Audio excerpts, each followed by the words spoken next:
शहदादकोट के शहरियों ने आखिरी बार 2003 में ट्रेन की सीटी सुनी और सफ़र भी किया, मगर उसके कई सालों बाद आज शहरियों के लिए ट्रेन एक ख्वाब के मानिंद है।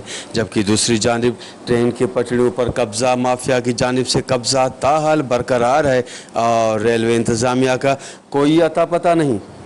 ईअं त तव्हांखे ख़बर आहे असांजो रेलवे जेको हूंदो अॼु खां 2003 मुशर्रफ जे दौर में असांजा हितां जा जेके माण्हू हूंदा सफ़र कंदा लाणकाणे ऐं हितां जा जेके माण्हू वरी उस्ताद मोहम्मद बि वेंदा हुआ।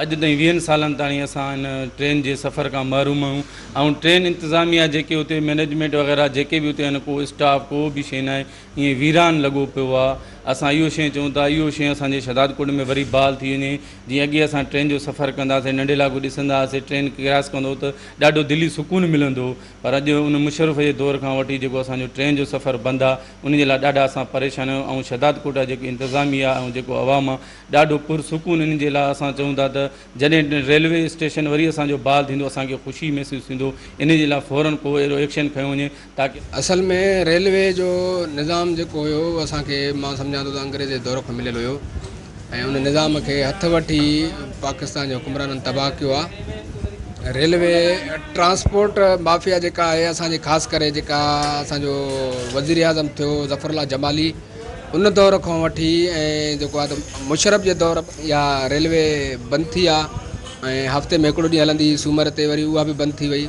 मां सम्झां थो जेका सिंध में जेका ट्रांसपोर्ट माफ़िया आहे या मुल्की लेवल ते उनजी जेका हुकुमराननि में जेको हिसोपति आहे उनजो नतीजो आहे। न त ट्रांसपोर्ट में रेलवे जे हिसाब सां मां सम्झां थो त वॾी सहूलियत हुई, ग़रीब गुरबो सफ़र पियो करे सघे ऐं रेलवे हिकु बहितरीनु निज़ाम आहे। असांजो मुतालबो इहो आहे त हिन जेका जैकाबाद खां वठी लाड़काणे ताईं जेका रेलवे लाइन आहे इनखे बहाल कयो वञे।